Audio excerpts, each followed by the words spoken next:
तो देखिए एक्सरसाइज 5.2 का क्वेश्चन नंबर 3 है जिसको हमें सॉल्व करना है। क्वेश्चन में दे रखा है in the following APs find the missing term. यहाँ पर जो एपी दे रखी है उसमें मिसिंग टर्म हमको फाइंड आउट करना है। तो सबसे पहले वाला क्वेश्चन देखिए, पहले वाले में दूसरा टर्म मिसिंग है वो हमें निकालना है। तो ऐसे हर क्वेश्चन में अलग अलग टर्म मिसिंग है वो हमें निकालना है। अब वो निकलेगा कैसे, प्रॉपर फार्मूला यूज होगा उनके लिए। सबसे पहले आप कंपेयर करके पहले के लिए क्या करोगे, A1 की वैल्यू फाइंड आउट करोगे तो उसकी वैल्यू है 2। फिर क्या दे रखा है A2 मिसिंग है, उसको क्वेश्चन मार्क कर लो आप। फिर A3 दे रखा है, A3 इक्वल टू 26। ठीक, अब क्या करना है आपको, A3 A3 का फार्मूला अप्लाई करना है और A1 इक्वल टू 2 दे रखा है, मतलब पहला टर्म आपको पता है। तो यहाँ पे आप राइट करेंगे A3 इक्वल टू 26, ये गिवन है।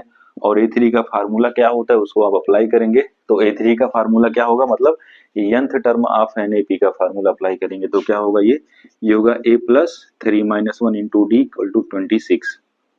ए की वैल्यू यहाँ से पुट कर लो, 2 प्लस 2d इक्वल टू 26 आएगा।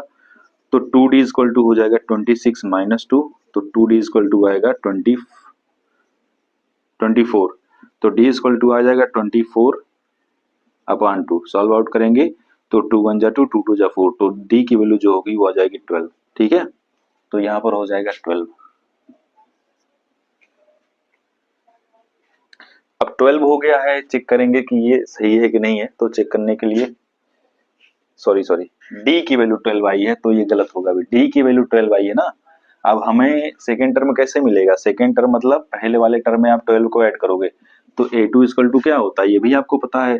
A2 इक्वल टू होगा A प्लस डी। तो A की वैल्यू देखिए यहाँ पे 2 है और D की वैल्यू 12 है, तो ऐड करेंगे 14 आएगा और यही आपका हो जाएगा मिसिंग टर्म। तो ये हो गया इसका आंसर।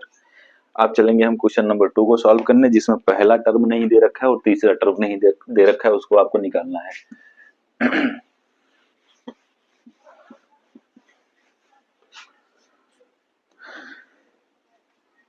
तो देखिए यहाँ पे सेकंड वाले क्वेश्चन के लिए आप राइट कर लो A1 equal to question mark, A2 equal to 13, A3 equal to question mark और A4 इक्वल टू 3, ये आपको दे रखा है। तो क्या करेंगे आप, सबसे पहले A2 का फार्मूला अप्लाई करेंगे। A1 आपको नहीं दे रखा है तो A1 निकालना पड़ेगा हमें। अब A1 निकालने के लिए आपको चाहिए कॉमन डिफरेंस D, जिसको आप A2 में से माइनस करके A1 को फाइंड आउट कर सकते हो। ठीक है, तो देखिए कैसे निकलेगा। यहाँ से सबसे पहले आप राइट करेंगे A2 इक्वल टू 13।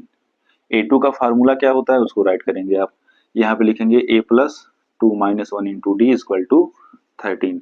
ए की वैल्यू हमें नहीं पता है और डी की वैल्यू भी नहीं पता है, तो ये हो जाएगा A plus D equal to 13। ये बनेगा आपका इक्वेशन नंबर फर्स्ट, बन गया A plus D equal to 13। अब क्या करेंगे आप, A4 दे रखा है तो वहां पे राइट करेंगे आप A4 इक्वल टू 3। फार्मूला इसका भी अप्लाई करेंगे, इसका फार्मूला अप्लाई करेंगे तो क्या होगा, A plus 3d equal to 3, और ये बनेगा आपका इक्वेशन नंबर सेकंड। अब दोनों को कैलकुलेशन करके सॉल्व करना है, मतलब एलिमिनेशन मेथड लगा के ए कैंसिल कर दो, बड़े आराम से सॉल्व हो जाएगा। तो आप क्या करोगे, सेकंड वाले में से फर्स्ट वाले को सब्ट्रैक्ट कर लो। तो आप राइट करेंगे subtracting equation first from second. तो एक बार लिख लेंगे दोबारा आप, ये हो जाएगा A plus 3d equal to 3, ये आपका इक्वेशन नंबर सेकंड है। पहला है A plus D equal to 13। दोनों को सब्ट्रैक्ट करना है तो सब्ट्रैक्ट करते टाइम साइन चेंज हो जाता है, तो A कैंसिल होगा, बाकी बचेगा 3d माइनस डी, तो यहाँ पे 2d आएगा। फिर यहाँ पे 3 माइनस 13 होगा तो माइनस 10 आएगा, तो यहाँ से मिल जाएगा d equal to minus 10/2। Solve करेंगे तो माइनस 5 आ जाएगा, तो कॉमन डिफरेंस d जो होगा वो आएगा माइनस 5। अब d की वैल्यू हमें पता चल गई है, हम बाकी बड़े आराम से निकाल सकते हैं, पहला टर्म और तीसरा टर्म।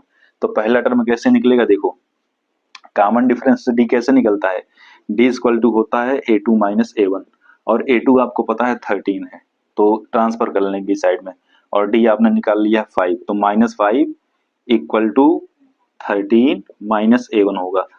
ट्रांसफर करेंगे सारी चीजों का तो आपको मिल जाएगा minus A1 equal to minus 5 minus 13। इसको सॉल्व आउट करेंगे तो माइनस A1 इक्वल टू आएगा माइनस 18। तो माइनस माइनस कैंसिल होगा, A1 इक्वल टू आ जाएगा 18। तो जो पहला टर्म होगा वो कितना होगा, वो होगा 18। ठीक, फिर तीसरा टर्म क्या होगा, आपको कॉमन डिफरेंस डी का पता है, तीसरा टर्म कैसे करेंगे, सेकेंड वाले में से सेकेंड वाले में जब -5 ऐड करोगे तो क्या बचेगा माइनस, अब देखो 13 में से जब आप -5 करोगे तो क्या बचेगा, यहाँ पर बचेगा 8, तो ये हो जाएगा 8। ठीक है, इस प्रकार से दूसरा क्वेश्चन सॉल्व आउट हुआ। ऐसे तीसरा होगा, चौथा, पांचवा हम सबको सॉल्व आउट करेंगे। देखिए थर्ड क्वेश्चन क्या है, इसमें पहला टर्म दे रखा है, चौथा टर्म दे रखा है, बाकी के बीच के दूसरे और तीसरे टर्म आपको निकालने हैं। सारी चीजें मैंने लिख ली हैं, जो जो दिया गया है, जो नहीं दिया गया है उसको क्वेश्चन मार्क कर लिया है मैंने। अब हम निकालेंगे सेकेंड टर्म और थर्ड टर्म। वो कैसे निकलेगा, जब हमको कॉमन डिफरेंस डी का पता चलेगा, क्योंकि यहाँ पे पहला टर्म ऑलरेडी हमको पता है।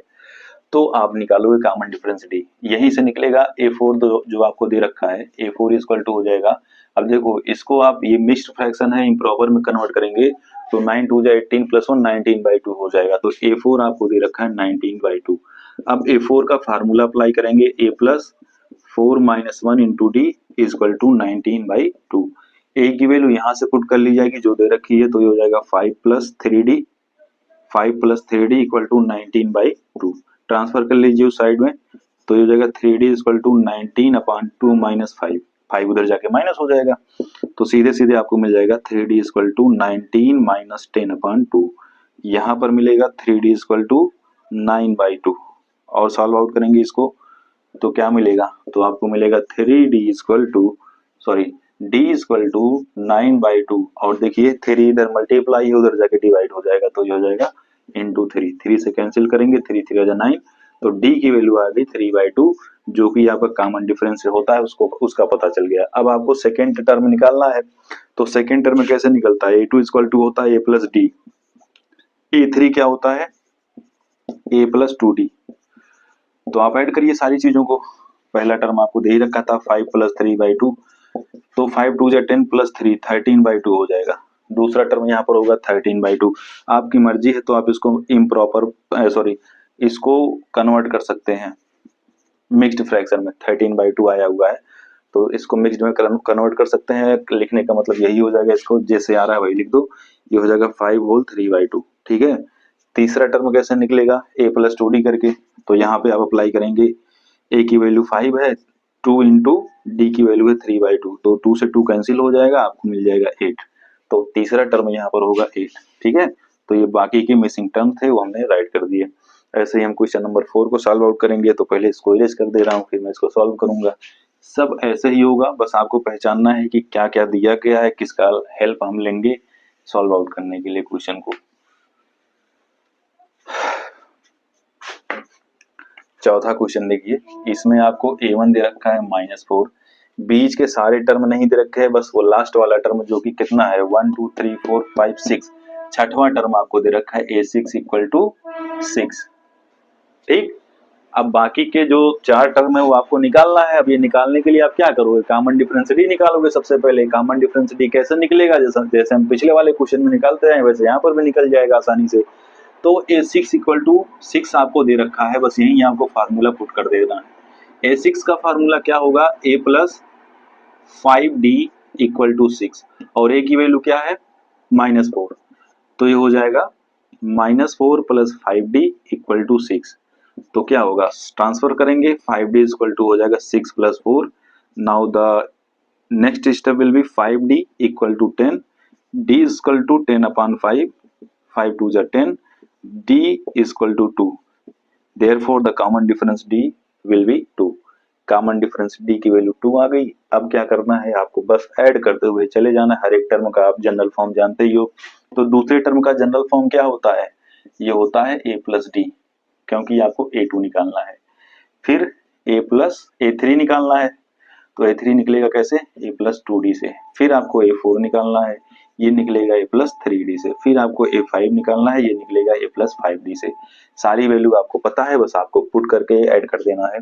तो A + 2D करना है। अब देखिए A आपको दे ही रखा है, कितना है -4, तो भैया कर दो यहाँ पे ऐड, -4 + 2, ये कितना आएगा -2, तो दूसरा टर्म यहाँ पर हो जाएगा -2।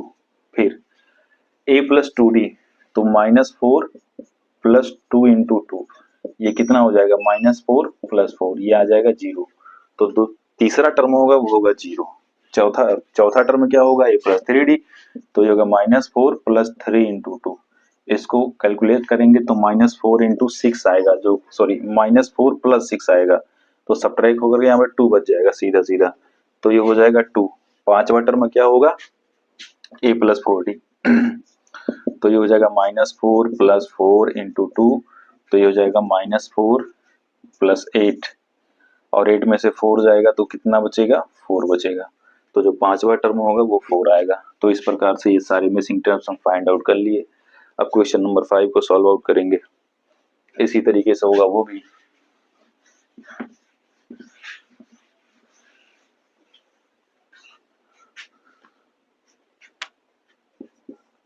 तो पांचवा क्वेश्चन का देखिए, पहला टर्म मिसिंग है, दूसरा टर्म दे रखा है 38, तो जो गिवन है उसको आप राइट कर लो, गिवन a2 इक्वल टू 38। फिर क्या दे रखा है, लास्ट वाला टर्म, तो ये कौन सा टर्म होगा, 1 2 3 4 5 6, छठवां टर्म दे रखा है a6 इक्वल टू -2। अब इन दोनों को सॉल्व करेंगे एलिमिनेशन मेथड से, ताकि हमें क्या मिल जाए, d मिल जाए, a मिल जाए, फिर उसके बाद हम सब वैल्यू निकाल लेंगे। तो a2 जैसा कि आपको दे रखा है, a2 इक्वल टू 38, और a2 का फार्मूला क्या होगा, a plus D equal to 38। सीधा सीधा ये हो जाएगा आपका इक्वेशन नंबर 1। ये कहाँ से निकला है, a plus n minus 1 into D से, आप पुट करके एक स्टेप और बढ़ा सकते हैं, बीच में मैं डायरेक्ट लिख रहा हूँ उस चीज को। फिर छठवां टर्म आपका क्या होगा, a6 इक्वल टू दे रखा है -2, और छठवें टर्म का जो जनरल फॉर्म होता है वो होता है a plus 5d equal to -2। ये आपका हो जाएगा इक्वेशन नंबर 2। अब क्या करना है आपको, सेकंड वाले में से फर्स्ट वाले को सब्ट्रैक्ट कर देना है। करिए सब्ट्रैक्ट, यहाँ पे राइट करिए, subtracting equation first from second equation. एक बार राइट कर लीजिए आप, a plus 5d equal to -2, ये आपका दूसरा सेकंड इक्वेशन है। पहला इक्वेशन ये है a plus D equal to 38। Subtract करते टाइम साइन हो जाता है चेंज, तो a कैंसिल होगा, 5d में से एक d कैंसिल माइनस होकर के 4d आएगा, और ये दोनों ऐड होकर के हो जाएंगे -4d। तो यहाँ से आपको कॉमन डिफरेंस d का पता चलेगा, 4d इक्वल टू आएगा -40, तो d इक्वल टू हो जाएगा -40/4, कैंसिल करेंगे -10 आएगा, कॉमन डिफरेंस d जो है वो आ गया -10। अब आप बड़े आराम से पहला टर्म निकाल सकते हो। कैसे निकलेगा, देखो दूसरा टर्म आपको 38 दे रखा था, वहीं से निकलेगा, तो दूसरे टर्म का ये जो पहला इक्वेशन है इसमें आप पुट कर दो d की वैल्यू, बड़े आराम से निकल जाएगा। तो यहाँ पे राइट कर लीजिए, from equation first we can find the value of a, means first term, so this will be a plus -10 equal to 38। -10 का ट्रांसफर करेंगे तो a इक्वल टू मिल जाएगा 38 प्लस 10, तो a इक्वल टू हो जाएगा 48। तो जो पहला टर्म होगा वो कितना आ गया, 48 आ गया। अब जैसा कि आपको पता है -10 कॉमन डिफरेंस आया है, तो हर टर्म में -10 कर दो। अब 38 में से -10 करोगे 28 बचेगा, फिर 28 में से 10 माइनस करोगे तो 18 बचेगा, ठीक है। अब इसमें से 10 माइनस करोगे तो 8 बचेगा, अब इसमें से जब आप 10 माइनस करोगे तो -2 बच जाएगा। तो ये सारे के सारे टर्म्स आ गए जो मिसिंग थे, और ये था क्वेश्चन नंबर 3 का सोल्यूशन। बहुत ही आसान था।